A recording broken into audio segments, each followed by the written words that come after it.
नमस्कार मित्रांनो, मी तुम्हाला दाखवणार आहे की टाकीमध्ये न उतरता टाकी कशी साफ करायची। आता तुम्ही या टाकीमध्ये बघू शकता की मातीचा पूर्ण थर बसला आहे। मी हे 1 रुपया खर्च न करता तुम्हाला टाकी साफ करून दाखवतो। साफ करून झाल्यावर ही टाकी आता अशी दिसत आहे। तर यासाठी आपल्याला साहित्य लागणार आहे। अर्धा इंचाचा पीव्हीसी पाईप लागेल। पाईपची लेंथ तुम्ही टाकीच्या हिशोबाने घेऊ शकता, कारण पाईप पूर्ण टाकीच्या तळापर्यंत पोहोचला पाहिजे। त्यानंतर एक मग लागेल, एक पाण्याची बाटली, चिकटपट्टी, कैची आणि 1.5 इंची रबर पाईप लागेल। आता ह्या प्लास्टिक बॉटलला अशा प्रकारे कापून घ्या। कापून घेतल्यानंतर ही अशा प्रकारे कट करायची आहे। व्हिडिओमध्ये तुम्ही क्लिअरली बघू शकता, अशा प्रकारे ही कट करायची आहे। त्यानंतर ही कट केलेली बाटली आपण पीव्हीसी पाईपच्या एका टोकाला अशा प्रकारे लावायची आहे। आम्ही चिकटपट्टी पण लावत आहे, कारण ती परत लूज व्हायला नको। पाईपच्या दुसऱ्या टोकाला आपण रबरचा पाईप लावणार आहोत। आता या पाईपमध्ये पाणी भरायचं आहे।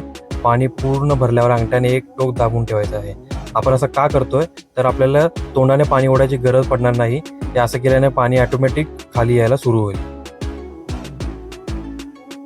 आता प्लास्टिक बॉटल लावलेली साईड आपल्याला पटकन टाकीमध्ये सोडायची आहे आणि दुसरं जे टोक आहे ते आपल्याला जमिनीवर सोडायचं आहे।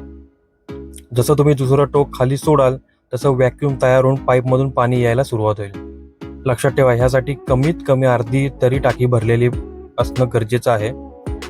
आता तुम्ही व्हिडिओमध्ये बघू शकता की पाईपमधून माती बाहेर येत आहे। हळूवारपणे आपण जिथे घाण आहे तिथे पाईप न्यायचा आहे। जास्त जर पाईप तुम्ही हलवला तर ती माती पूर्ण ढवळली जाईल। ही ट्रिक वापरून तुम्ही अगदी सहजपणे टाकी स्वच्छ करू शकता। हा व्हिडिओ तुम्ही जास्तीत जास्त लोकांपर्यंत शेअर करा, जेणेकरून सगळ्यांची मदत होईल।